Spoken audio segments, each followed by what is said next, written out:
Assalamualaikum warahmatullahi wabarakatuh. Ketika akal telah menolak pada iman, maka akal harus ditundukkan pada iman. Hijab atau penutup terbesar pada seorang hamba pada Tuhannya adalah ilmu. Ketika manusia telah terbentur pada hitungan matematis dan tak bisa keluar dari hitungan itu, maka dirinya akan terkungkung pada logikanya sendiri. Dia akan terpenjara oleh akalnya sendiri. Ketika akal telah menolak pada iman, maka akal harus ditundukkan untuk tunduk pada iman. Agar akal tidak menjadikan Tuhan selain Allah yang berbentuk pengetahuan yang dibuat dan diberhalakan di dalam pikiran kita. Ketika hamba telah mampu meredakan akalnya agar tunduk pada iman dan kefasihan, Allah membimbing ruhani dengan ilham dan laduni. Maka hamba akan memasuki alam di luar alam jasad, masuk ke alam ruhani, menapak pada samudra, demi samudra yang tanpa air, tanpa layar, dan perahu, samudra cahaya. Sampai akhirnya, masa kembali pada kesadaran akal, yang telah melintasi perjalanan panjang, kepahaman, dan kehalusan ilmu. Seperti Nabi, ketika telah kembali pada Isra Mi'raj, penjelasan kemudian akan bisa diterima oleh orang yang tak mengerti, dan orang yang mengerti akan dapat diterima oleh orang bodoh yang tak bisa baca tulis, dan akan diterima oleh orang pintar yang sudah puluhan tahun belajar.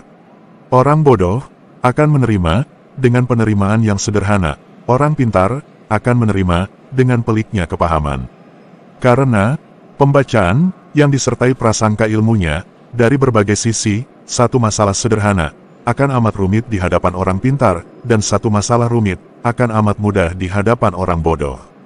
Seperti dua orang, yang satu bodoh dan yang satu pintar, sama-sama akan naik bas. Ketika duduk dalam bas, si bodoh akan duduk mencari posisi aman dan nyaman, lantas tertidur. Tapi si pintar malah mengeluarkan buku, mencatat semua onderdil bas, dan sepanjang perjalanan, dia kelelahan, memikirkan bas yang nyaman, yang bisa enak kalau dinaiki, bisa menjadikan dia tidur dengan lelap. Dijalankan saja apa yang seharusnya dijalani, dinikmati setiap sendi dari apa yang lakukan. Kalau itu ada muatan ibadahnya, nanti itu yang akan bernilai. Terus gali potensi di dalam diri, istiqomah diri, dengan zikir, apa yang kita lakukan, apa yang diperbuat, selalu berupaya, ada zikir di dalam gerak-gerik kita. Kalau gerak-gerik kita sudah bercahaya, tak perlu dengan kata-kata, tak perlu penjelasan, cahaya itu akan selalu menyinari. Kalau lampu itu sudah menyala, benda-benda yang di dekatnya akan nampak dengan sendirinya.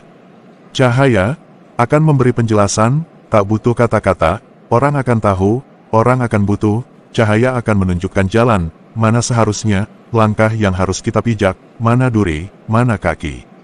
Langkah akan pasti, bila cahaya sudah semakin menyala, nanti semua orang juga akan ikut berjalan di belakang, tanpa kita harus mengajak, karena pada dasarnya, setiap orang memerlukan cahaya, meski secara lahiriah, dia tak mengakuinya. Cukup mendekatkan diri pada Allah, berusaha, selalu istiqomah, dalam menjalankan laku amaliyah.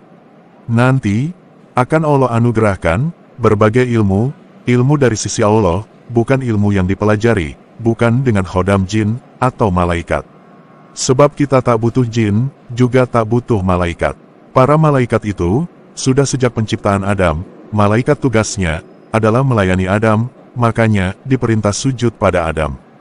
Jadi, tak perlu kita meminta, malaikat itu akan melayani kita, membagikan rizki, membagikan hujan, mencatatkan amal perbuatan kita. Tak usah kita repot menyediakan berlembar-lembar kertas, dan berliter-liter tinta, malaikat sudah mencatatkan amal kita. Juga kita, mau mati saja, malaikat itu akan dengan sukarela, mencabutkan nyawa kita tak usah repot-repot, membetot nyawa sendiri, sudah ada malaikat, yang akan mencabutkan nyawa kita. Malah ndak usah kita bayar, dengan nyicil, atau kontan, mereka akan melakukannya.